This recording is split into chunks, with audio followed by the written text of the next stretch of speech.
here in the Panchayat election.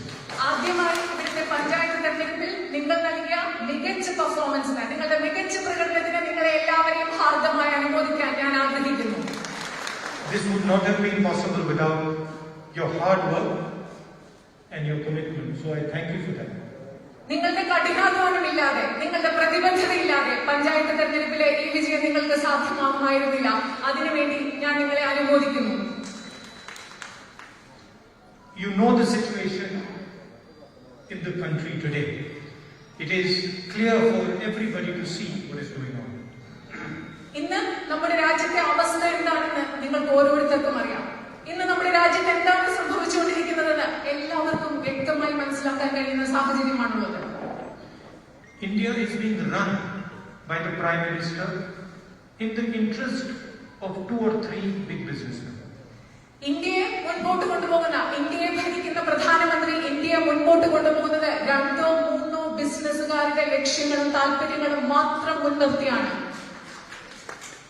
Every single industry today has a monopoly controlled by 3 or 4 people.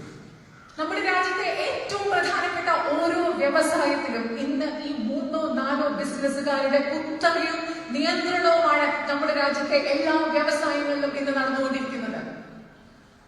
You look at telecoms, you look at power, you look at infrastructure, airports, ports, every single thing in India is controlled by limited people, 4 or 5 people. നിങ്ങൾ ഈ രാജ്യത്ത് നോക്കുക, telecom, വൈദ്യുതി, അതുപോലെ അടിസ്ഥാന സൗകര്യങ്ങൾ, തുറമുഖങ്ങൾ, എയർപോർട്ടുകൾ, ഇതെല്ലാം ഈ കുറച്ചാളുകളുടെ, പരിമിതരായ കുറച്ചാളുകളുടെ നിയന്ത്രണത്തിലാണ് നമ്മുടെ രാജ്യത്ത് നടന്നുകൊണ്ടിരിക്കുന്ന സാഹചര്യമാണ് നമുക്ക് കാണാൻ സാധിക്കുന്നത്.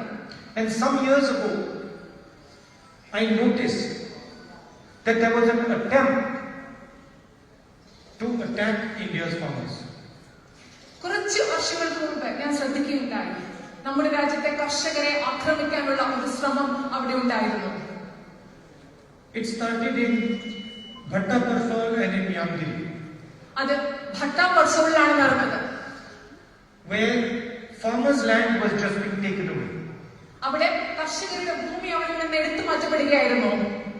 And I realized this when one day in Bhatta Parsol, near Bhatta Parsol, a woman came to me and she said to me, they took my land without even telling me.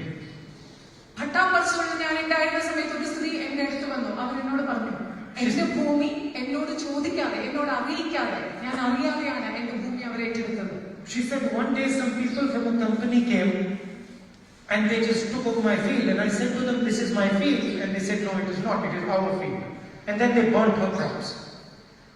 കുറച്ച് ദിവസങ്ങൾക്ക് മുമ്പ് ആ സ്ത്രീ പറയുകയാണ്, കുറച്ച് ദിവസങ്ങൾക്ക് മുമ്പ് ഒരു കമ്പനിയിലെ ആളുകൾ വന്ന് പറഞ്ഞു, എന്റെ കൃഷിഭൂമി, അവിടെ വന്നിട്ട് പറഞ്ഞു, ഇത് ഞങ്ങളുടെ ഭൂമിയാണ്, ഇത് ഞങ്ങൾക്ക് വേണം. അപ്പോൾ ആ സ്ത്രീ പറഞ്ഞു, അല്ല, ഇത് എന്റെ ഭൂമിയാണ്. പക്ഷെ അവർ സമ്മതിച്ചില്ല. കമ്പനിയിലെ ആളുകൾ അത് ഞങ്ങളുടെ ഭൂമിയാണെന്ന് പറഞ്ഞിട്ട് ആ ഭൂമി അവർ ഏറ്റെടുക്കുകയുണ്ടായി. And so I realized this was a problem and I started a conversation inside the Congress party about this problem. ഈ പ്രശ്നം മനസ്സിലാക്കിയ ശേഷമാണ് കോൺഗ്രസ് പാർട്ടിക്കുള്ളിൽ ഈ പ്രശ്നം മനസ്സിലാക്കാനുള്ള ഒരു സംഭാഷണം ഞാൻ ആരംഭിച്ചത്. And the result of that conversation was a completely new land acquisition bill. ഇതിന്റെ ആ സംഭാഷണത്തിന്റെ, കോൺഗ്രസ് പാർട്ടിക്കുള്ളിലുള്ള സംഭാഷണത്തിന്റെ റിസൾട്ട് ആയിരുന്നു ഭൂമി ഏറ്റെടുക്കൽ നിയമത്തിന്റെ ഭാഗമായിട്ട് നടന്ന പ്രവർത്തനങ്ങൾ. When we threw out the old British bill and we brought a brand new bill that guaranteed compensation and protection to our farmers. നമ്മൾക്ക് ഭൂമി ഏറ്റെടുക്കൽ നിയമത്തിന്റെ ഭാഗമായിട്ട് ഭൂമി ഏറ്റെടുക്കുമ്പോൾ കർഷകർക്ക് നഷ്ടപരിഹാരം നമ്മൾ ഉറപ്പ് നൽകി. And I was attacked mercilessly by the press for this bill. ഈ സിസ്റ്റം പലപ്പോഴും ഈ ഭൂമി ഏറ്റെടുക്കൽ നിയമം വളരെ കരുണയില്ലാതെ, mercilessly കരുണയില്ലാതെയാണ് കർഷകരോട് പെരുമാറിയിരുന്നത്. And the first thing Narendra Modi ji did when he became Prime Minister was try and kill this bill. Narendra Modi പ്രധാനമന്ത്രിയായ ശേഷം ആദ്യം ചെയ്തത് കർഷകരുടെ അവകാശങ്ങൾ മുൻനിർത്തി കർഷകരോട് കാരുണ്യപൂർവ്വം നമ്മൾ ഉണ്ടാക്കിയ ആ നിയമത്തെ ഇല്ലാതാക്കാനാണ് നരേന്ദ്രമോദി ശ്രമിച്ചത്. And we fought him in parliament and we stopped him from doing it. We stopped him in parliament and we stopped him from killing the bill. ഈ നിയമം നടപ്പിലാക്കുമ്പോൾ പാർലമെന്റിൽ അദ്ദേഹത്തെ നമ്മൾ എതിർത്തു. പാർലമെന്റിൽ ഈ നിയമം നടപ്പിലാക്കുന്നതിനെതിരെ നമ്മൾ സംസാരിച്ചു. cannot defeat the bill in parliament. They should kill the bill in the states. ഞങ്ങൾ മുഖ്യമന്ത്രിമാരോട് പറഞ്ഞു, ആ നിയമത്തെ പാർലമെന്റിൽ എതിർക്കുകയല്ല, ഇതിനെ തെരുവുകളിൽ എതിർക്കുക. I'm telling you because this is a set of processes that have been aimed at destroying the Kisans. ഞാൻ നിങ്ങളോട് പറയാൻ ആഗ്രഹിക്കുന്നു, കുറെ പ്രക്രിയകൾ, നിരന്തരമായ കുറെ പ്രക്രിയകളാണ് കർഷകരെ നശിപ്പിക്കാൻ വേണ്ടി രാജ്യത്ത് നടന്നുകൊണ്ടിരിക്കുന്നത്. And now the latest deadly assault on the Kisans has been revealed. ഇപ്പോ കർഷകർക്ക് മേലെയുള്ള ഏറ്റവും മാരകമായിട്ടുള്ള ഒരു പദ്ധതിയാണ്, ആക്രമണമാണ് ഇപ്പൊ നമ്മുടെ മുൻപിൽ വെളിവായിക്കൊണ്ടിരിക്കുന്നത്. And the truth is that most farmers do not actually understand the details of the bill. അത് സത്യം എന്താണെന്ന് പറഞ്ഞാൽ നമ്മുടെ രാജ്യത്തെ ഭൂരിഭാഗം കർഷകർക്കും ഈ ബില്ലുകളുടെ, കൃഷി നിയമങ്ങളുടെ വിശദാംശങ്ങൾ മനസ്സിലാകുന്നില്ല എന്നുള്ളത് തന്നെയാണ്. Because if they did, there would be an agitation all across the country. The country would be on fire. കാരണം അവർ മനസ്സിലാക്കിയിരുന്നെങ്കിൽ രാജ്യമെമ്പാടും ശക്തമായ പ്രക്ഷോഭങ്ങൾ ഉണ്ടാവുമായിരുന്നു. And there are three bills, basically, three core bills, and I will tell you what they do. മൂന്ന് പ്രധാനപ്പെട്ട നിയമങ്ങളാണ് ഉള്ളത്. അവ എന്താണെന്ന് നിങ്ങളോട് പറയാൻ ആഗ്രഹിക്കുന്നു. The first bill basically destroys the idea of the mandi. ആദ്യത്തെ നിയമം എന്ന് പറയുന്നത് മണ്ടികൾ, അതായത് കർഷകർ അവരുടെ വിപണനം നടത്തുന്ന ചന്തകൾ, അവയെ ഇല്ലാതാക്കുക എന്നതാണ് ആദ്യത്തെ നിയമം. The second bill allows a handful of businesses to store as much agricultural produce as they want. രണ്ടാമത്തെ നിയമം അനുസരിച്ച് വിരലിലെണ്ണാവുന്ന കുറച്ച് ബിസിനസ്സുകാർക്ക്, വ്യവസായികൾക്ക് അവർക്ക് ആവശ്യമുള്ള അത്രയും കാർഷികോൽപ്പന്നങ്ങൾ സംഭരിക്കാൻ സാധിക്കും. So they will be able to control the price of commodities. അതുകൊണ്ട് തന്നെയാണ് ഈ അവശ്യ സാധനങ്ങളുടെ, വസ്തുക്കളുടെ വില അവർക്ക് നിയന്ത്രിക്കാൻ സാധിക്കും. And force the farmers to buy at their price. അവരാഗ്രഹിക്കുന്ന വിലയിൽ ഈ സാധനങ്ങൾ വിൽക്കാനും വാങ്ങാനും കർഷകരെ നിർബന്ധിക്കാൻ ഈ നിയമത്തിലൂടെ അവർക്ക് സാധിക്കും. And the third bill basically says that farmers cannot go to court to protect themselves. മൂന്നാമത്തെ നിയമം പറയുന്നത് കർഷകർക്ക് ഒരു പ്രശ്നമുണ്ടായാൽ അവരുടെ അവകാശങ്ങൾ സംരക്ഷിക്കാൻ വേണ്ടി അവർക്ക് കോടതിയിലേക്ക് പോകാൻ സാധിക്കില്ല.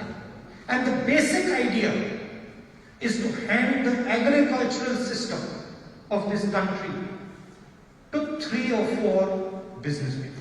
ഇതിന്റെ അടിസ്ഥാന ആശയം എന്ന് പറയുന്നത് ഈ രാജ്യത്തെ കാർഷിക വ്യവസ്ഥയെ 2-3 ബിസിനസ്സുമാരുടെ കയ്യിലെ വ്യവസായികൾക്ക് കൊടുക്കുക, തീരെഴുതി കൊടുക്കുക എന്നുള്ളതാണ് ഈ 3 നിയമങ്ങളുടെ പിന്നിലെ അടിസ്ഥാന ആശയം. You know, in World War II, when Germany attacked Britain, the British Air Force, new Air Force, fought off the Germans. രണ്ടാം ലോക മഹായുദ്ധകാലത്തിൽ ജർമ്മനി ബ്രിട്ടനെ ആക്രമിച്ച സമയത്ത് ബ്രിട്ടീഷ് എയർഫോഴ്സ് ജർമ്മനിക്കെതിരെ പോരാടി. And they saved Britain from German attack. അവരാണ് German ആക്രമണത്തിൽ നിന്ന് ബ്രിട്ടനെ രക്ഷിച്ചത്. And after the Battle of Britain, the British Prime Minister Churchill made a speech where he said, "Never was so much owed by so many to so few." ഈ ആക്രമണത്തിന് ശേഷം, ബ്രിട്ടീഷുകാർ German ആക്രമണത്തിൽ നിന്ന് രക്ഷിച്ച ശേഷം, ചർച്ചിൽ, ബ്രിട്ടീഷ് പ്രധാനമന്ത്രിയായിരുന്ന ചർച്ചിൽ, അദ്ദേഹം ഒരു പ്രസംഗത്തിൽ ഒരു കാര്യം പറയുകയുണ്ടായി. ഒരിക്കലും ഇത്ര മാത്രം കുറച്ചു പേർക്ക് നൽകിയിരുന്നില്ല. അത് തെറ്റാണെങ്കിൽ ക്ഷമിക്കണം. Never was so much owed by so many to so few. ഒരിക്കലും ഇത്രയധികം കാര്യങ്ങൾ ഒരുപാട് ആളുകൾ കുറച്ചു ആളുകൾക്ക് വേണ്ടി കടപ്പെട്ടിരുന്നില്ല. അതായത് ഇത്രയധികം കാര്യങ്ങൾ കുറച്ചു മനുഷ്യർക്കായി മാത്രം നമ്മൾ ഒരിക്കലും കടപ്പെടുന്ന ഒരു അവസ്ഥ ഉണ്ടായിരുന്നില്ല. അതാണ് ചർച്ചിൽ പറഞ്ഞത്. So somebody should make a speech in the Indian Parliament and they should say, "Never was so much stolen by so few from so many." ഇന്നത്തെ ഇന്ത്യൻ പാർലമെന്റിൽ ആരെങ്കിലും ഒരു പ്രസംഗം പറയണം, ഇന്ത്യയുടെ ചരിത്രത്തിൽ ഒരിക്കലും ഇത്ര മാത്രം ഒരുപാട് ആളുകളിൽ നിന്ന് കുറച്ചുപേർ മോഷ്ടിച്ചെടുത്തിരുന്നില്ല എന്ന് നമ്മുടെ ഇന്ത്യൻ പാർലമെന്റിൽ ആരെങ്കിലും ഉറക്കെ പറയുന്ന ഒരു കാലഘട്ടം നടക്കുന്ന. Friends, 5 to 10 people are stealing because that is what is happening. Every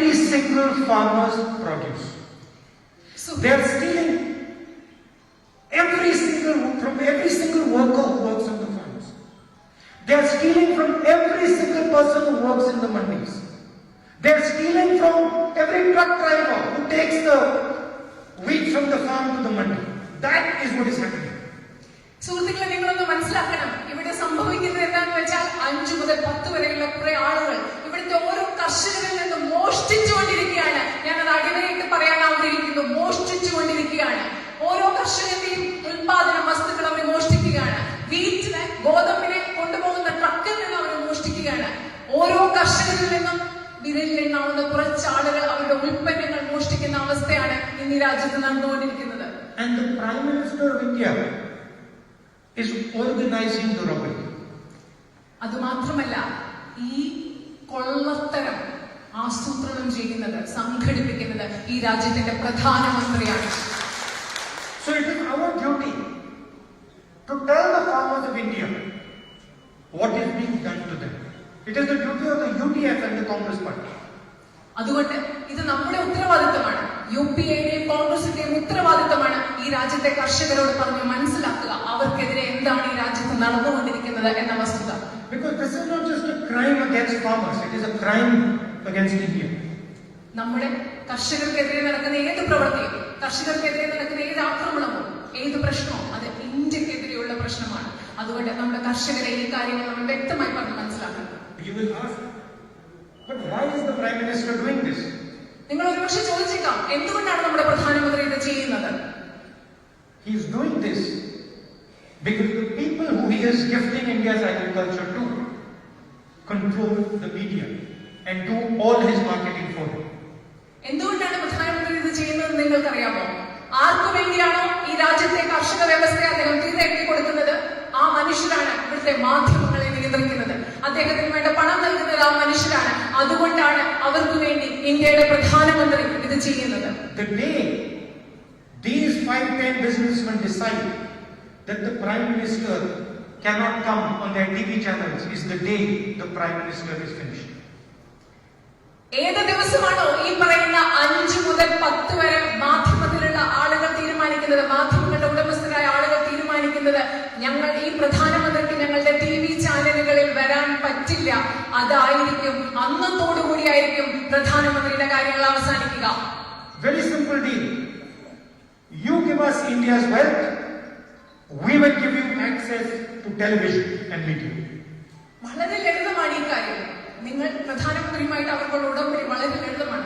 നിങ്ങൾ ഇന്ത്യയുടെ സ്വത്ത് ഞങ്ങൾക്ക് നൽകുക, നിങ്ങൾക്ക് ഞങ്ങളുടെ മാധ്യമങ്ങളിൽ, ഞങ്ങളുടെ ടെലിവിഷനിൽ, ഞങ്ങളുടെ മീഡിയയിൽ നിങ്ങൾക്ക് സാന്നിധ്യം നൽകും, പ്രവേശനം നൽകും. ഇതാണ് ഇവർ തമ്മിലുള്ള ഉടമ്പടി. It is our duty to tell the people of India that this is what is happening to them. നമ്മുടെ ചുമതലയാണ്, നമ്മുടെ കടമയാണ് ഈ രാജ്യത്തെ ജനങ്ങളോട് പറഞ്ഞ് മനസ്സിലാക്കുക ഇതാണ് നമ്മുടെ രാജ്യത്ത് നടന്നുകൊണ്ടിരിക്കുന്നതെന്ന്. Coming to Kerala, you know what the left front has done to this state. കേരളത്തിലേക്ക് വരുമ്പോൾ നിങ്ങൾക്കറിയാം ഇടതു മുന്നണി ഈ കേരളത്തിൽ എന്താണ് ചെയ്തുകൊണ്ടിരിക്കുന്നത്, എന്താണ് ചെയ്തിട്ടുള്ളത് എന്ന് നിങ്ങൾക്കറിയാം. You know how the BJP is trying to ensure that they are helped.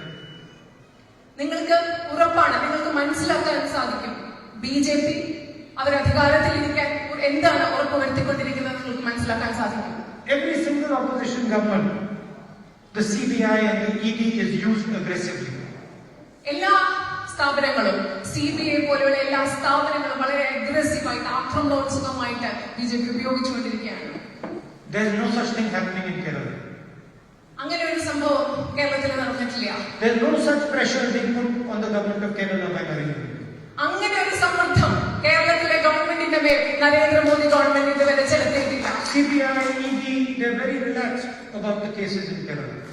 CBIയും EDയും കേരളത്തിലെ കേസുകളെ പറ്റി വളരെ റിലാക്സ്ഡ് ആണ്. അവർ ഒരു സമ്മർദ്ദവും കേരള ഗവൺമെന്റിന്റെ മേൽ ചെലുത്തുന്നില്ല. And this is not hidden. The whole of Kerala knows it. It's obvious. ഇത് ഒളിച്ചു വെക്കുന്ന കാര്യമല്ല, കേരളത്തിലുള്ള മുഴുവൻ കേരളത്തിലും അറിയാവുന്ന കാര്യമാണ്. Now we have an assembly election coming. ഇപ്പോ നമ്മുടെ മുൻപിൽ ഒരു നിയമസഭാ തെരഞ്ഞെടുപ്പ് വരുന്നുണ്ട്. It is an election of ideologies. അത് പ്രത്യയശാസ്ത്രങ്ങളുടെ, ആശയങ്ങളുടെ ഒരു തെരഞ്ഞെടുപ്പാണ്. Ideology of the UDF versus the ideology of the LDF and the ideology of the RSS. UDF-ന്റെ പ്രത്യയശാസ്ത്രം, UDF-ന്റെ ആശയ സംഹിത, ഇടതുപക്ഷ മുന്നണിയുടെ ആശയ സംഹിത, അതിനും എതിരെ UDF-ന്റെ ആശയ സംഹിതയ്ക്കെതിരെ ഇടതുപക്ഷ മുന്നണിയുടെ ആശയ സംഹിതയും RSS-ന്റെ പ്രത്യയശാസ്ത്രവും, ഈ പ്രത്യയശാസ്ത്രങ്ങളുടെ ഏറ്റുമുട്ടലാണ് വരുന്ന നിയമസഭാ തെരഞ്ഞെടുപ്പ്. Just do a simple thing. ഒരു ലളിതമായ ഒരു കാര്യം ചെയ്യുക. Go to the newspaper and see, does the BJP attack the Congress more or does it attack the CPIM? നിങ്ങൾ ലളിതമായ ഒരു കാര്യം ചെയ്യുക. പത്രങ്ങൾ തുറന്നു നോക്കുക, എന്നിട്ട് മനസ്സിലാക്കുക BJP ആരെയാണ് ഏറ്റവും കൂടുതൽ ആക്രമിക്കുന്നത്. BJP കൂടുതൽ ആക്രമിക്കുന്നത് കോൺഗ്രസിനെയാണോ അതോ CPIM-നെയാണോ എന്ന് നിങ്ങൾ പത്രം തുറന്ന് വളരെ ലളിതമായി മനസ്സിലാക്കുക. Does the Prime Minister attack the Chief Minister of Kerala or does he attack the leadership of the Congress party? പ്രധാനമന്ത്രി ആക്രമിക്കുന്നത് കേരളത്തിലെ മുഖ്യമന്ത്രിയാണോ അതോ കോൺഗ്രസ് നേതൃത്വത്തെയാണോ എന്ന് നിങ്ങൾ മനസ്സിലാക്കുക. I don't have to go into the details. You can see what is going on. You can see the dynamic. നിങ്ങൾക്ക് കൃത്യമായി മനസ്സിലാക്കാൻ, ഞാൻ വിശദമായി പറയേണ്ട ആവശ്യമില്ല, നിങ്ങൾക്ക് കൃത്യമായി മനസ്സിലാക്കാൻ പറ്റും അത് സംഭവിക്കുന്നത്. Now for us in Wayanad, there is another very important reason why we have to win this assembly election. നമ്മളെ സംബന്ധിച്ചിടത്തോളം വയനാട്ടിൽ എന്തുകൊണ്ട് നമ്മൾ ഈ അസംബ്ലി ഇലക്ഷൻ ജയിക്കണം എന്ന കാര്യത്തിൽ വളരെ പ്രധാനപ്പെട്ട ഒരു കാരണമുണ്ട്. You know that the people of Wayanad struggle for medical services. നിങ്ങൾക്കറിയാം വയനാട്ടിലെ ജനങ്ങൾ പല അവശ്യ സേവനങ്ങൾക്കും അവശ്യ വസ്തുക്കൾക്കും വേണ്ടി സ്ട്രഗിൾ ചെയ്യുന്ന, ബുദ്ധിമുട്ടുന്ന ഒരു കാര്യം നിങ്ങൾക്ക് എല്ലാവർക്കും കൃത്യമായി അറിയാം. We've been asking, first nicely, then pressurizing the government on the medical college here. ഇവിടുത്തെ മെഡിക്കൽ കോളേജിന് വേണ്ടിയിട്ട് ഞാൻ പല പ്രാവശ്യം ഗവൺമെന്റിനെ അതിനുവേണ്ടി സമ്മർദ്ദം ചെലുത്തിയിട്ടുണ്ട്. And you can see that the government is going slow and not giving Wayanad the medical college. നിങ്ങൾക്ക് കാണാൻ സാധിക്കും ഗവൺമെന്റ് ഇക്കാര്യത്തിൽ വളരെ പതുക്കെയാണ് പോകുന്നത്. ഗവൺമെന്റ് വയനാട്ടിൽ മെഡിക്കൽ കോളേജ് നൽകുന്നതിൽ വളരെ പതുക്കെയാണ് മുൻപോട്ട് പോകുന്നത് നിങ്ങൾക്ക് മനസ്സിലാക്കാൻ സാധിക്കും. And I really want to help build this medical college in Wayanad. ഞാനൊരു കാര്യം പറയട്ടെ, എനിക്ക് ആത്മാർത്ഥമായി വളരെ അധികം ഇവിടെ ഈ മെഡിക്കൽ കോളേജ് നിർമ്മിക്കണം എന്ന കാര്യത്തിൽ എനിക്ക് വലിയ ആഗ്രഹമുണ്ട്. I want to make sure that the poorest people here have access to top quality medical care. ഇവിടുത്തെ ഏറ്റവും ദരിദ്രരായ ജനങ്ങൾക്ക് ഏറ്റവും നല്ല ഗുണനിലവാരമുള്ള ആരോഗ്യ സംവിധാനങ്ങൾക്ക് ആ സംവിധാനങ്ങളെ പ്രാപിക്കാൻ കഴിയും, അവയുടെ ഉപയോഗം ഉണ്ടാകും എന്ന് എനിക്ക് കാണിച്ചു കൊടുക്കണം. എനിക്ക് അതുകൊണ്ട് ഈ മെഡിക്കൽ കോളേജിന്റെ യാഥാർത്ഥ്യമാകണമെന്ന് വലിയ ആഗ്രഹമുണ്ട്. And brothers and sisters, the UDF government in Kerala is a guarantee for the medical college. സഹോദരന്മാരെ, കേരളത്തിൽ UDF ഗവൺമെന്റ് അധികാരത്തിൽ വന്നാൽ വയനാട്ടിലെ മെഡിക്കൽ കോളേജ് ഒരു ഉറപ്പാണ്, ഒരു യാഥാർത്ഥ്യമാണ് എന്ന് നിങ്ങളോട് പറയാൻ ഞാൻ ആഗ്രഹിക്കുന്നു. So you have to fight the assembly election the same way, with the same aggression that you fought the Lok Sabha election, that you fought and won this Panchayat election. അതുകൊണ്ട് ഏത് രീതിയിലാണ്, ഏത് ആവേശത്തോടു കൂടിയാണ് ലോക്സഭാ തെരഞ്ഞെടുപ്പിനെ നിങ്ങൾ നേരിട്ടത്, ഏത് ആവേശത്തോടു കൂടിയാണോ പഞ്ചായത്ത് തെരഞ്ഞെടുപ്പിൽ നിങ്ങൾ ജയിച്ചത്, അതേ ആവേശത്തോടു കൂടി ഈ നിയമസഭാ തെരഞ്ഞെടുപ്പിനെ നിങ്ങൾ നേരിടണം എന്ന് ഞാൻ ആവശ്യപ്പെടുകയാണ്. Finally, some days back, the leadership of Kerala came to Delhi and they spoke to me. കുറേ ദിവസങ്ങൾക്ക് മുമ്പ് കേരളത്തിലെ കോൺഗ്രസ് നേതൃത്വം ഡൽഹിയിലെത്തി, അവരെന്നോട് സംസാരിച്ചു. And I said 3 things to them. ഞാൻ അവരോട് 3 കാര്യങ്ങളാണ് പറഞ്ഞത്. The first thing I said was that we have to give as many youngsters representation as possible.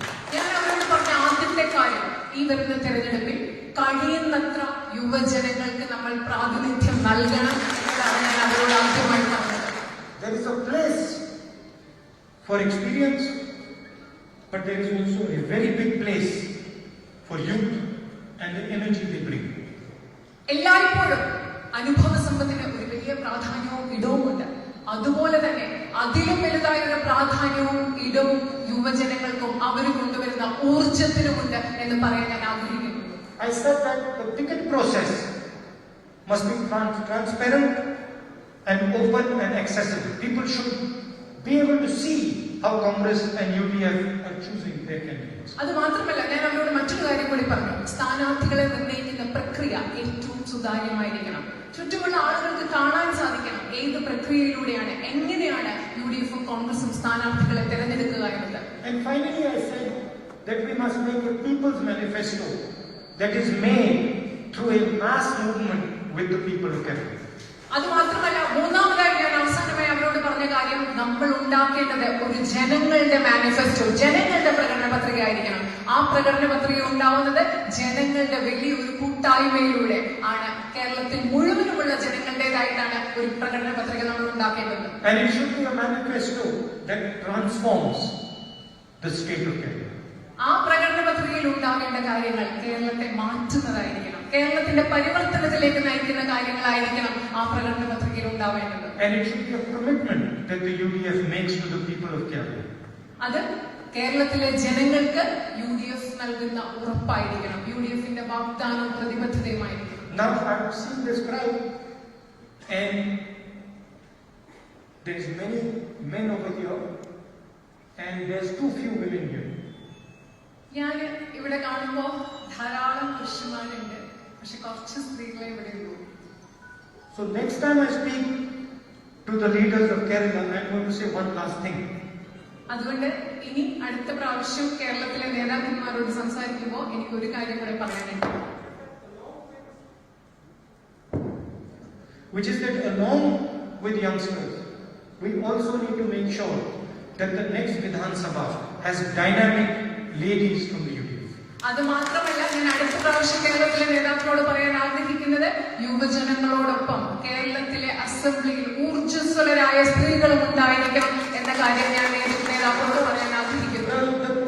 The clap from the men is not that strong. പുരുഷന്മാരുടെ കൈയടി അത്ര, സ്ത്രീകളുടെ കൈയടി പോലെ അത്ര ശക്തമായ കൈയടിയല്ല പുരുഷന്മാരിൽ നിന്ന് വരുന്നത്. അതിന്റെ ഞാൻ ശ്രദ്ധിക്കുകയാണ്. It's fine, it's fine.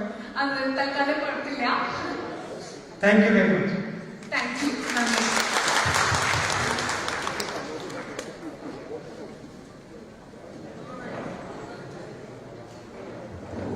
Thank you Ramaji.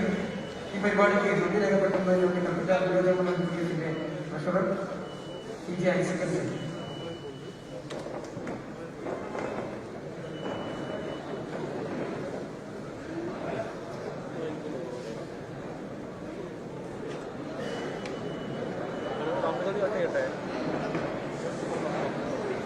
Kalpetta നിയോജകമണ്ഡലം ഐക്യജനാധിപത്യ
ഒരു അഭ്യർത്ഥന. ഞാൻ പറയുന്നത് ശരിയാണ്, അത് ഞാൻ പറയുന്നില്ല. ഏതായാലും ഇന്ത്യയിലെ ജനങ്ങൾ ഇന്ന് കാണുന്ന, ഇന്ത്യ രാജ്യത്ത് കാണുന്ന ഒരോൾട്ടർനേറ്റീവ് എന്ന് പറയുന്നത് രാഹുൽ ഗാന്ധി മാത്രമാണെന്നുള്ള കാര്യം മനസ്സിലാക്കി നമ്മൾ അദ്ദേഹത്തിന്റെ കീഴിൽ അണിനിരന്ന് നമുക്ക് മുന്നോട്ട് പോകാൻ കഴിയട്ടെ എന്ന് മാത്രം അഭ്യർത്ഥിച്ചുകൊണ്ട് ഞാൻ എന്റെ വാക്കുകൾ ഉപസംഹരിക്കുന്നു. ജയ് ഹിന്ദ്.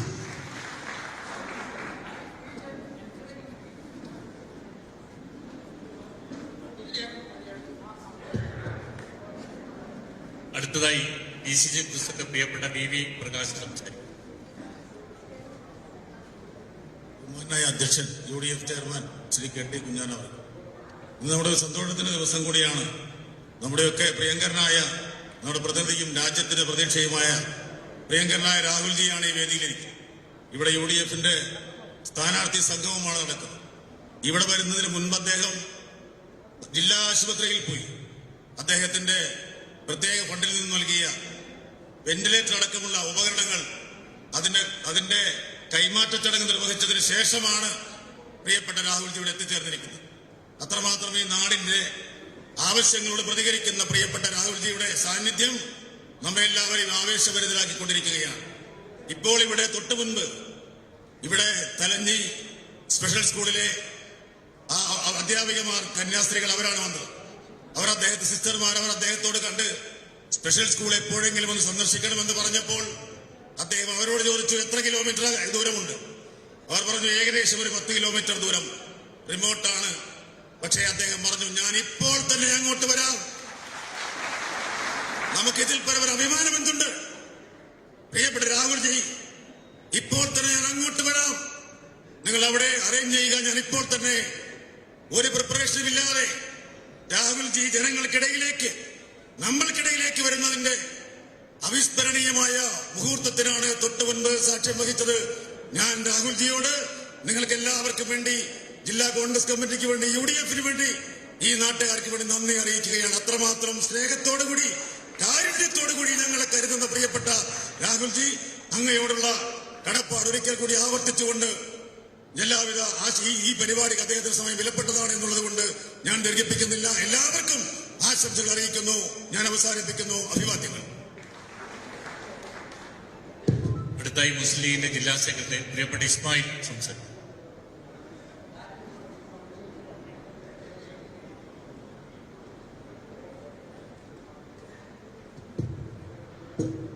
പ്രിയപ്പെട്ട അധ്യക്ഷൻ, വേദിയിലെ ഐക്യ ജനാധിപത്യ മുന്നണിയുടെ നേതാക്കളെ, പ്രിയപ്പെട്ട നമ്മുടെ MP രാഹുൽജി, കഴിഞ്ഞ ത്രിതല പഞ്ചായത്ത് തെരഞ്ഞെടുപ്പിൽ മത്സരിച്ച സ്ഥാനാർത്ഥികളുടെ സംഗമമാണ് ഇവിടെ നടന്നുകൊണ്ടിരിക്കുന്നത്. 2 വർഷക്കാലം നമ്മുടെ MP ആയി നമ്മുടെ നാടിലെ നമ്മുടെ പ്രയാസങ്ങളിലും പ്രളയം വന്നപ്പോഴും കോവിഡ് വന്നപ്പോഴും നമ്മുടെ കൂടെ നിന്ന് നമുക്ക് വേണ്ട സഹായങ്ങൾ ചെയ്തു തന്ന പ്രിയപ്പെട്ട നമ്മുടെ MP, നമ്മൾ തെരഞ്ഞെടുപ്പിന് വോട്ടും ചോദിച്ചു ചെല്ലുമ്പോൾ നമ്മളെ എതിരാളികൾ നമ്മെക്കൂടെ പറഞ്ഞത്, നിങ്ങൾ വോട്ട് ചെയ്താൽ രാഹുൽജിയെ കാണാൻ കിട്ടുവാൻ. തെരഞ്ഞെടുപ്പ് കഴിഞ്ഞ് വോട്ട് ചെയ്ത് വൻ ഭൂരിപക്ഷത്തോടുകൂടി രാഹുൽ ഗാന്ധി ജയിച്ചു.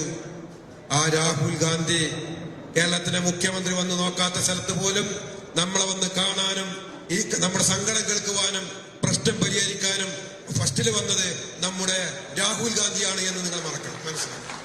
ഇവിടെ കവളപ്പാറ ദുരന്തമുണ്ടായപ്പോൾ ആ സ്ഥലം സന്ദർശിക്കാൻ പോലും മനസ്സില്ലാത്ത മുഖ്യമന്ത്രിയാണ് കേരളം ഭരിക്കുന്നതെന്ന് ഈ നമ്മുടെ നിലമ്പൂരിലെ ജനങ്ങൾ മനസ്സിലാക്കണം. അതുകൊണ്ട് വരാൻ പോകുന്ന തെരഞ്ഞെടുപ്പിലും ഇന്ത്യയുടെ സെക്കുലർ മുഖമായ രാഹുൽ ഗാന്ധിക്ക് ശക്തി പകരുവാനും നമ്മുടെ രാജ്യത്തെ മതേതരത്വം നിലനിൽക്കുവാനും വരാൻ പോകുന്ന തെരഞ്ഞെടുപ്പിലും നിങ്ങളുടെ സഹായ സഹകരണം ഉണ്ടാകണമെന്ന് അഭ്യർത്ഥന നിർത്തുന്നു. നന്ദി. ജയ് UDF.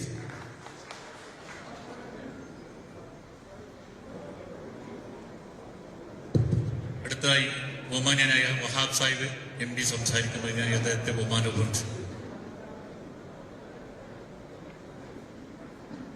Respected our Member of Parliament Rahul Ji, Aryana Muhammad S. Venugopal, respected leaders of UDF, ladies and gentlemen, Assalamu alaikum and warm good afternoon to you. I am very glad I am a little late because of some UDF meeting in Calicut. Anyway, I could come here and meet Mr. Rahul Gandhi in our constituency. There is no time, there are so many programs in between. So I am just only reminding our Rahul Ji to come more frequently, to visit more frequently in Kerala for the next election work. Thank you very much and Assalamu alaikum.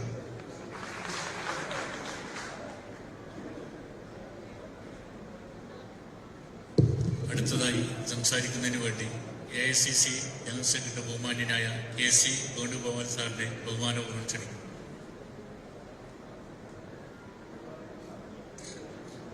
ഏറ്റവും ബഹുമാന്യനായ അധ്യക്ഷൻ, നമ്മുടെ എല്ലാം ആരാധ്യനായ നേതാവ് ശ്രീ രാഹുൽ ഗാന്ധി, അധ്യക്ഷവേദിയിലെ ബഹുമാന്യരായിട്ടുള്ള Wahab Sahib, Aryadanji, Anilkumar MLA, DCC president Prakash, മറ്റു ബഹുമാന്യരായിട്ടുള്ള നേതാക്കളെ, സഹപ്രവർത്തകരെ, സുഹൃത്തുക്കളെ,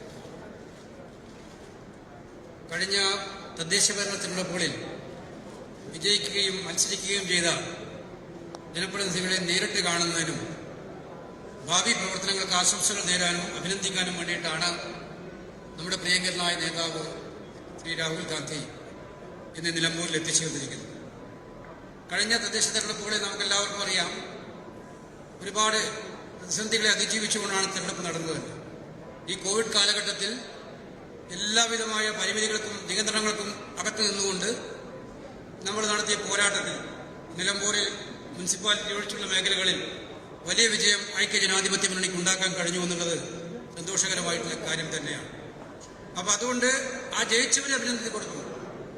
നല്ല മത്സരം കാഴ്ചവെച്ച് ചെറിയ വോട്ടിന് പരാജയപ്പെട്ടവരും അല്ലാത്തവരുമായ ആളുകളുണ്ട്. തെരഞ്ഞെടുപ്പുകളിൽ ജയിക്കുകയും പരാജയപ്പെടുകയൊക്കെ ചെയ്യും. പക്ഷെ ജനങ്ങളോടൊപ്പം എത്രമാത്രം നമ്മൾ നിൽക്കുന്നുണ്ടോ എന്നുള്ളത് നോക്കാനാണ് നമ്മുടെ പൊതുപ്രവർത്തനത്തിൽ നമ്മൾ ഏറ്റവും കൂടുതൽ ശ്രദ്ധിക്കേണ്ടത് എന്നുള്ളതാണ് ഏറ്റവും അടിസ്ഥാനപരമായിട്ടുള്ള കാര്യം. അതുകൊണ്ട് നിങ്ങൾക്കെല്ലാവർക്കും വിജയാശംസകൾ നേരുന്നതിന് വേണ്ടി നമ്മുടെ നേതാവ് എത്തിച്ചേർന്നിരിക്കുന്നു എന്നുള്ളതാണ് ഏറ്റവും കരണീയമായിട്ടുള്ള പ്രധാനമായിട്ടുള്ള കാര്യം. ഞാൻ ദീർഘമായൊരു പ്രസംഗത്തിന് മുതിരുന്നില്ല. നമ്മുടെ സംസ്ഥാനം ഒരു നിയമസഭാ തെരഞ്ഞെടുപ്പിനെ കൂടി അഭിമുഖീകരിക്കാൻ വേണ്ടി പോവുകയാണ്. ഈ തെരഞ്ഞെടുപ്പ് എന്തുകൊണ്ടും നിർണായകമാണെന്നുള്ളത് നിങ്ങൾക്കെല്ലാവർക്കും അറിയാവുന്ന കാര്യമാണ്. കഴിഞ്ഞ 4.5 വർഷക്കാലത്തിലധികമായി ഈ നാട് ഭരിച്ച് ജനങ്ങളുടെ ജീവിതത്തിൽ ഒരു പ്രശ്നത്തിനും പരിഹാരം കാണാൻ കഴിയാത്ത ഒരു ഗവൺമെന്റ്, അവർ വെറും പബ്ലിസിറ്റിയിലും PR വർക്കിലും മാത്രം ശ്രദ്ധിച്ചുകൊണ്ട് മുന്നോട്ട് പോകുന്നവരാണ്. ജനങ്ങൾക്ക് ഒരുപാട് പ്രതീക്ഷകൾ നൽകി ഒന്നും നൽകാതെ ഇപ്പോൾ പ്രസിദ്ധീകരണങ്ങൾ മാത്രം നൽകിക്കൊണ്ടിരിക്കുന്ന ജോലിയിലാണ് ഇടതുപക്ഷ മുന്നണിയും ഈ ഗവൺമെന്റും നമുക്ക് എല്ലാവർക്കും അറിയാം. അവരുടെ നാളുകളെ 2-3 മാസം കൂടിയാണ് ഈ ഗവൺമെന്റിനുള്ളത്. അത് കഴിഞ്ഞാൽ പുതിയ നിയമസഭാ തെരഞ്ഞെടുപ്പ് വരുമ്പോൾ ഒരു കാര്യം ഉറപ്പാക്കേണ്ടതായിട്ടുണ്ട്. കേരളത്തിന്റെ ജനങ്ങളുടെ പ്രതീക്ഷകൾക്കനുസരിച്ച് ഐക്യജനാധിപത്യ മുന്നണിയെ വീണ്ടും കേരളത്തിൽ തിരിച്ചു കൊണ്ടുവരിക എന്നുള്ള ദൗത്യം നമുക്ക് ഏൽക്കേണ്ടതായിട്ടുണ്ട്. കഴിഞ്ഞ നിയമസഭാ തെരഞ്ഞെടുപ്പിൽ നമുക്ക് നിലമ്പൂർ നിയമസഭാ മണ്ഡലം ചെറിയ രീതിയിൽ നമ്മുടെ കയ്യിൽ നിന്നും കൈമോശം വന്നുപോയി. ഇവിടെ എനിക്ക് ഈ സ്റ്റേജിലിരിക്കുന്നവരോടും സദസ്സിലിരിക്കുന്നവരോടും കൂടി അഭ്യർത്ഥിക്കാനുള്ളത്, നിങ്ങൾക്കറിയാം അതുമൂലം ജനാധിപത്യ പ്രസ്ഥാനത്തിനുണ്ടായിട്ടുള്ള പ്രയാസങ്ങൾ അത് മനസ്സിലാക്കുന്നവരാണ് നിങ്ങളെല്ലാവരും. അതുകൊണ്ട് നമ്മൾ ഇന്നെടുക്കുന്ന പ്രതിജ്ഞ, ഐക്യജനാധിപത്യ മുന്നണി കേരളത്തിൽ തിരിച്ചു വരുമ്പോൾ ജനാധിപത്യ മുന്നണിയുടെ മുഖ്യമന്ത്രിക്ക് അനുകൂലമായി കൈപൊക്കാൻ ഒരാൾ നിലമ്പൂരിൽ നൽകാൻ നിങ്ങൾ തയ്യാറാകുന്ന ഒരു രാഷ്ട്രീയ സാഹചര്യം ഉണ്ടാക്കുക എന്നുള്ളതാണ് ഏറ്റവും ആവശ്യമായിട്ടുള്ളത്. അതിന് കഴിയും. രാഹുൽ ഗാന്ധിക്ക് ഏറ്റവും കൂടുതൽ ഭൂരിപക്ഷം നൽകിയ മണ്ഡലങ്ങളിൽ ഒന്നാണ് നിലമ്പൂർ മണ്ഡലം എന്ന അഭിമാനപൂർവ്വം ഞാൻ പറയുകയാണ്. ആദ്യം തെരഞ്ഞെടുപ്പ് അവലോകന യോഗത്തിൽ വന്നപ്പോ ഞാൻ നമ്മുടെ നേതാക്കന്മാരിൽ ഒന്നിച്ചിരുന്നെത്തിയപ്പോൾ ആര്യാടൻജി എല്ലാത്തിനും ലുബ്ധ കാണിക്കുന്ന ആളാണ്. എല്ലാത്തിനും ലുബ്ധാണ് മെമ്പറൊക്കെ.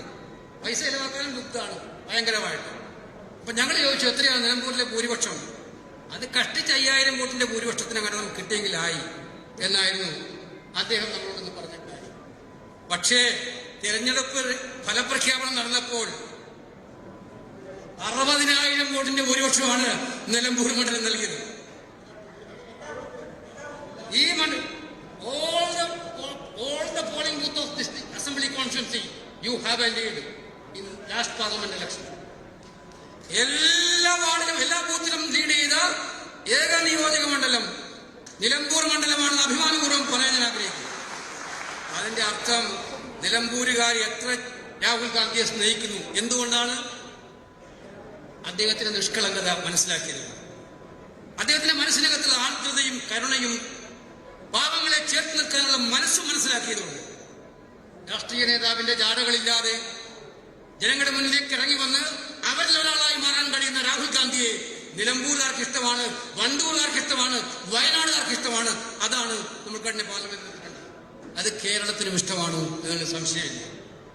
അതുകൊണ്ടാണ് 20-19 സീറ്റും ഐക്യജനാധിപത്യത്തിന് നൽകിക്കൊണ്ട് കഴിഞ്ഞ പാർലമെന്റ് ഇലക്ഷനിൽ നമുക്ക് വിജയിക്കാൻ കഴിഞ്ഞത്.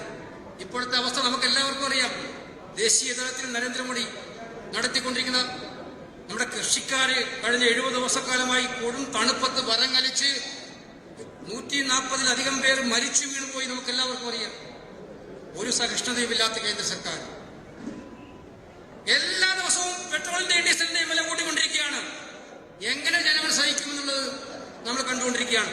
ജനദ്രോഹത്തിൽ റെക്കോർഡ് ഒരു ഗവൺമെന്റ് എന്ന് ചോദിച്ചാൽ നിസ്സംശയം നമുക്ക് പറയാം അത് സാക്ഷാൽ നരേന്ദ്രമോദി സർക്കാരാണ് എന്നുള്ളത്. ഒറ്റ അജണ്ട മാത്രം. ഭരണം പരാജയപ്പെട്ടാൽ, ഭരണം തകർന്നാൽ ജനങ്ങളെ ഭിന്നിപ്പിക്കുക എന്നുള്ള ഒറ്റ തന്ത്രം. ജാതിയും മതവും ഉപയോഗിക്കുക. ജാതിയും മതവും ഉപയോഗിച്ചുകൊണ്ട് ജനങ്ങളെ ഭിന്നിപ്പിച്ചുകൊണ്ട് തങ്ങളുടെ ഭരണപരാജയത്തെ പൂർണ്ണമായും ഡൈവേർട്ട് ചെയ്യാൻ ശ്രമിക്കുന്ന ഒരു സർക്കാർ. നമുക്ക് വർഗീയത കൊണ്ട് ഉണ്ണാൻ പറ്റുമോ? വർഗീയത കൊണ്ട് ഡീസൽ അടിക്കാൻ പറ്റുമോ? വർഗീയത കൊണ്ട് ജോലിക്ക് പോകാൻ പറ്റുമോ? ആളുകൾക്ക് ജോലിയില്ല, ഡീസൽ വാങ്ങിക്കാൻ പറ്റാത്ത അവസ്ഥയാണ്, ഭക്ഷണം കഴിക്കാൻ പറ്റാത്ത അവസ്ഥയാണ്, നാട്ടിലുള്ള പട്ടിണിയാണ്. എല്ലാ MSMEയും അടച്ചുപൂട്ടപ്പെട്ടു. നോട്ട് നിരോധനവും GST നടപ്പിലാക്കലും കോവിഡ് ലോക്ക്ഡൌണും എല്ലാം കൊണ്ടും ജനങ്ങൾ ദുരിതക്കയത്തിലാണ്. കൃഷിക്കാരൻ തെരുവിലിറങ്ങി. ഇതൊന്നും ഗവൺമെന്റിന് പ്രശ്നമല്ല. അവർക്ക് അഹങ്കാരത്തിന്റെ ഭാഷ മാത്രമേ അറിയൂ, ധിക്കാരത്തിന്റെ ഭാഷ മാത്രമേ അറിയൂ. ഇതിനെതിരായിട്ടുള്ള പോരാട്ടമാണ് നമുക്ക് ആവശ്യമായിട്ടുള്ളത് എന്ന് ഞാൻ സൂചിപ്പിക്കുന്നു. അത് ആർജവത്തോടെ പറയാൻ പല രാഷ്ട്രീയ പാർട്ടികളും ഇന്ത്യയിലുണ്ട്. ഞാൻ അവരെയൊന്നും കുറച്ചു കാണാൻ ആഗ്രഹിക്കുന്നില്ല. ഭരണപ്രതിനായ പല രാഷ്ട്രീയ നേതാക്കന്മാരും ഇന്ത്യയിലുണ്ട്. ഞാൻ അവരാരെയൊന്നും കുറച്ചു കാണാൻ ആഗ്രഹിക്കുന്നില്ല. പക്ഷെ നരേന്ദ്രമോദിയുടെയും ഫാസിസ്റ്റ് ഭരണത്തിനെതിരായിട്ട്, ജനങ്ങൾക്കെതിരായിട്ടുള്ള വെല്ലുവിളിക്കെതിരായിട്ട് ഇന്ത്യയിൽ പോരാടാൻ ഒരേ ഒരു നേതാവേ ആൺകുട്ടിയായിട്ടുള്ളൂ. അത് രാഹുൽ ഗാന്ധിയാണ്. അതിന്റെ കാര്യത്തിൽ ഒരു സംശയവുമില്ല. ആരും കഴിഞ്ഞ ദിവസം നിങ്ങൾ വായിച്ചു മെഹബൂബ മുഫ്തി. അവർ കഴിഞ്ഞ കാലങ്ങളിലൊക്കെ രാഹുൽ ഗാന്ധിയെ കുറിച്ച് നല്ല വാക്ക് പറഞ്ഞവരല്ല. പക്ഷെ അവർ അടുത്ത കാലത്ത് പറഞ്ഞു, മെഹബൂബ മുഫ്തി പറഞ്ഞു, ഇന്ത്യയിൽ ആരെന്ത് പറഞ്ഞാലും മോഡിയുടെ ഏകാധിപത്യത്തിനെതിരായിട്ട് സ്വേച്ഛാധിപത്യത്തെ പോരാടുന്ന ഒരേ ഒരു ആൺകുട്ടിയേ ഉള്ളൂ, അത് രാഹുൽ ഗാന്ധിയാണെന്ന് അവർ പറയുകയുണ്ടായി. അവര് മാത്രമല്ല, ഇന്ത്യയിലെ പല രാഷ്ട്രീയ പ്രസ്ഥാനങ്ങളും തിരിച്ചറിയണം. ഒരു സംശയവും വേണ്ട, വരും കാല ഇന്ത്യ തിരിച്ചറിയുന്ന നേതാവായിരിക്കും ശ്രീ രാഹുൽ ഗാന്ധി എന്നുള്ളത് ഒരു സംശയമില്ല. അദ്ദേഹത്തിന്റെ ആ രാഷ്ട്രീയ രംഗത്തെ ദാഠ്യങ്ങളില്ലാത്ത, നാടകങ്ങളില്ലാത്ത ആ രാഷ്ട്രീയ പ്രവർത്തന ശൈലി മനസ്സിലാക്കുന്നവരായി. അതുകൊണ്ട് BJP കേരളം പിടിക്കാൻ വരുന്നു എന്നാണ് പറയുന്നത്. അവർക്ക് പഞ്ചായത്ത് ഇലക്ഷൻ കഴിഞ്ഞപ്പോൾ മനസ്സിലായി കേരളം പിടിക്കാൻ അത്ര എളുപ്പമൊന്നുമില്ല. ഇപ്പോഴും അവർക്കൊരു അജണ്ടയുണ്ട്. നിങ്ങൾ അജണ്ട വരികൾക്കിടയിലൂടെ മനസ്സിലാക്കുക. ഇപ്പോഴത്തെ അജണ്ട കോൺഗ്രസിനെ ഫിനിഷ് ചെയ്യാമെന്ന് അവരുടെ നേതാക്കന്മാർ പറഞ്ഞുകൊണ്ടിരിക്കുന്നതാണ്. കോൺഗ്രസ് മുക്ത ഭാരതം, കോൺഗ്രസിനെ ഇല്ലാതാക്കണം. പിന്നെ കമ്മ്യൂണിസ്റ്റ് പാർട്ടി അവർക്കൊരു കഷ്ടകവയല്ല. അവർ ത്രിപുരയിൽ രാത്രി വെളുക്കുന്നതിന് മുമ്പ് കമ്മ്യൂണിസ്റ്റ് പാർട്ടിയെ ഫിനിഷ് ചെയ്ത് എല്ലാവരെയും BJP ആക്കിയിട്ടുണ്ട്. ബംഗാളിൽ അത് തന്നെയാണ് സ്ഥിതി. ബംഗാളിലെ BJP ആരാന്ന് ചോദിച്ചാൽ ഇന്നലകളിലെ കമ്മ്യൂണിസ്റ്റുകാരെല്ലാവരും ഇന്ന് ബംഗാളിലെ BJPയിലുണ്ട്. അപ്പൊ CPM-നെ കൈകാര്യം ചെയ്യാൻ BJP അവർക്കറിയാം. അവർ നോക്കുന്ന വെല്ലുവിളി കോൺഗ്രസിനെ കൈകാര്യം ചെയ്യണം. അതുകൊണ്ട് കോൺഗ്രസിനെ നമുക്ക് വിജയിപ്പിക്കാൻ, UDF-നെ വിജയിപ്പിക്കാൻ ഉത്തരവാദിത്വം നമ്മൾ ഏറ്റെടുക്കണമെന്നാണ് എനിക്ക് വിനയപൂർവ്വം പറയാനുള്ളത്. അതിനെ ഈ തെരഞ്ഞെടുപ്പിൽ ജാഗ്രതയോടെ ഇരിക്കണം എന്ന് പറഞ്ഞുകൊണ്ട് ഐക്യജനാധിപത്യ മുന്നണിയുടെ മുഴുവൻ സാരഥികൾക്കും എല്ലാവിധ വിജയങ്ങളും ആശംസിച്ചുകൊണ്ട് അഭിവാദ്യങ്ങൾ അർപ്പിക്കുന്നു. നമസ്കാരം. ജയ് ഹിന്ദ്.